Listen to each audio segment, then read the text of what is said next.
This is the Hidden Killers podcast with Tony Brueski. Featuring author, psychologist, and daily contributor, Shavaun Scott. A new book is on the way out fairly soon from the parents of Dylan Mortensen, one of the surviving roommates from obviously that horrific attack that took place almost a year ago now. Based on your experience, what do you think the defense or the prosecution is going to be relying on Dylan for when it comes to trial as a surviving witness that was there, that even claims to have seen the killer walk through that house as they were leaving the scene of the crime? Yeah, this is really interesting, because apparently this is the only person, the only eyewitness, and she described the tall, thin man with bushy eyebrows. So is there more that she has to disclose, or is that basically it? I mean, it's important, but without the DNA evidence, that certainly wouldn't be enough to convict Brian Kohberger. Yeah. And without a doubt, I mean, obviously, it's going to be a very difficult thing if she is called in to testify. It is what it is. If you were there at that crime scene, you probably do need to play your role and testify to what you experienced. With all that being said, what exactly does someone like a Dylan go through when they're being online bullied? Because there's been a lot of that, which seems completely insane, but it is somewhat reminiscent, I would say, of the Alex Jones folks, or they went on after the parents of Sandy Hook, and because they have weird conspiracy theories and they want to believe this or that. She's been targeted left and right.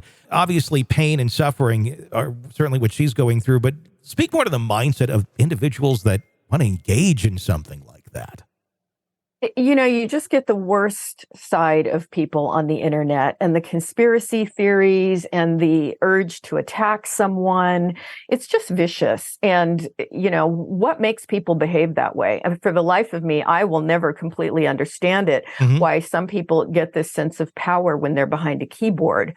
The best I can do is these are very unhappy people, and they're angry about a lot of other things, and they sit there at the computer all day just looking for a target. And certainly Dylan, it's very unfair to target her in this situation. And I can't imagine the thinking behind that.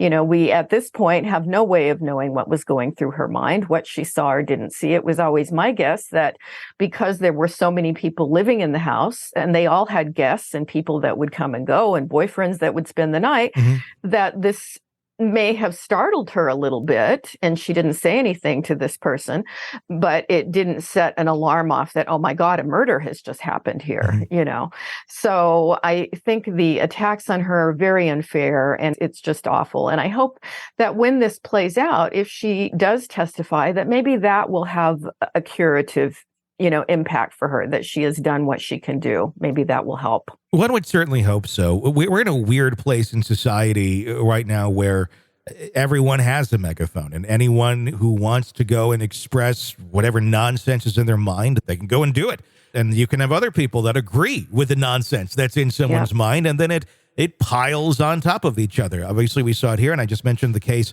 with the Alex Jones and the Sandy Hook families. Are we going to come to a place here where there is some sort of way to curb this sort of behavior?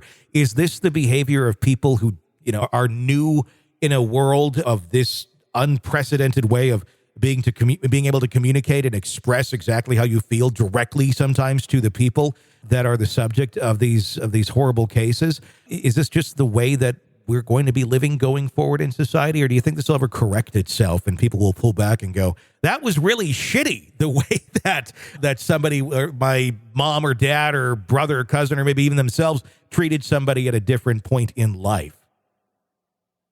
Yeah, it would be lovely to see an avenue to help it pull back, but I can't imagine how that's happening, how that could happen.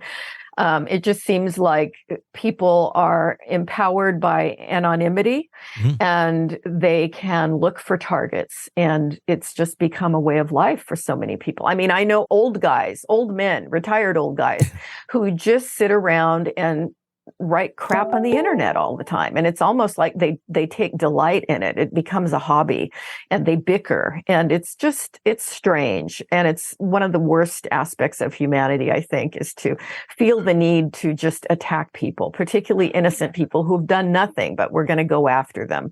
And yeah, people like Alex Jones becoming celebrities. I mean, what does that say about us? It's just awful, but it just seems to go with the internet, and I don't see a way to pull it back. Want to listen ad-free?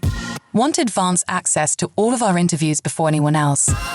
Become a True Crime Today Premium Plus subscriber on Apple Podcasts. You get every episode commercial-free. So you can binge on true crime until you can binge no more. Search True Crime Today Premium Plus on Apple Podcasts now, or go to our podcast page and sign up now. More of the Hidden Killers podcast next.